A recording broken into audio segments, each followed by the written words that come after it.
Have you ever wanted to easily create physical disks from files online for your Atari? Or have you ever wanted to dig out your old diskettes and create ATR files from them? Well, this video aims to show you how to do those two tasks, using a device commonly known as an SIO to 1050. That doesn't mean that it necessarily has to connect only to an Atari 1050, but that's a general term for it. Sometimes these devices are also called combo devices, or SIO to PC devices, and they've been made for many years. Initially, their purpose was only to connect your Atari to a modern computer to use your modern PC as a resource for storage or whatever that your Atari would drive.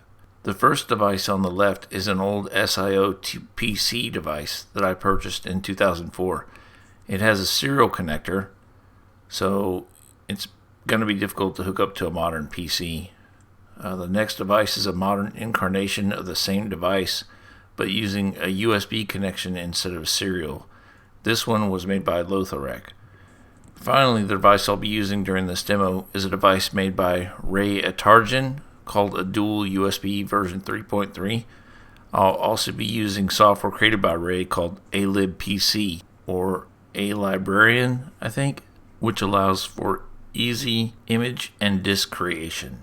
For older devices which have serial connectors, you can purchase serial to USB adapters, but be sure you buy a reputable one, as the design's been cloned many times over and the chips inside may not work as well, if at all. The dual USB device I have is very ingenious, as it contains a cleverly designed edge connector to slip between the pins of an SIO plug.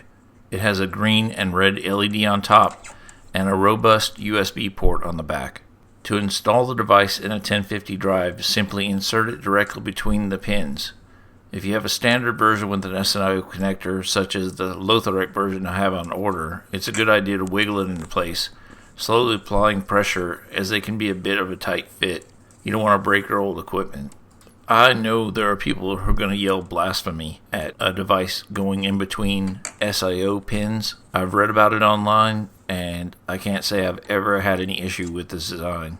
It is very well put together, and it would be nearly impossible to mess up or cross incorrect pins. As I mentioned before, I'll be using alibpc for this demonstration. When you first run alibpc for the first time, it'll pop up a message telling you you need to set up your preferences. This is so that you can ensure that it's able to communicate with the device that you have. Here I'm showing the menu options within the program for the device settings.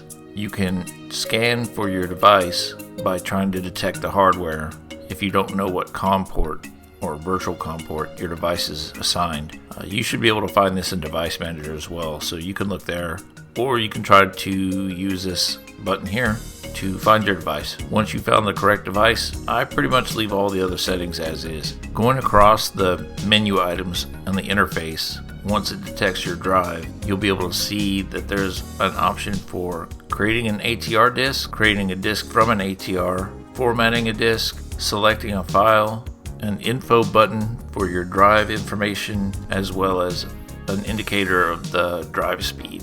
The first thing I'm going to do is make an ATR image from a diskette. So I put in the diskette and I just use the options to essentially tell it what I want to name my ATR file. It takes about a minute and a half on normal speed, and I don't know why it decides to do whatever it wants to do to decide if it's going to be normal speed or high speed, but it is what it is. Once the disk image is created, it will give you an option to add it to the library on your system if you want to catalog it that way. I typically don't, but the options are there. I'll next demonstrate how to make a physical diskette with the ATR image that we just created.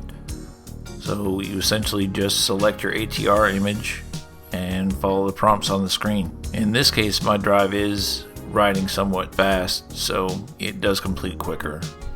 Once the process is complete, you'll have either your ATR file, if that was your intention, or you'll have a physical diskette that you can use on your real Atari. Or you can even load up an ATR file in an awesome emulator like Altera. I'll go ahead and open the file that we were creating from this diskette, Robots. As you might have guessed, it's the awesome game Petsky Robots by my friend David. I hope you guys have enjoyed this presentation, and I hope that you enjoy the format. I would like to say thank you very much to my good friend David Murray for helping me put this video together. It's a lot more work than what you might think. If you've enjoyed this video, don't forget to like and screw that crap.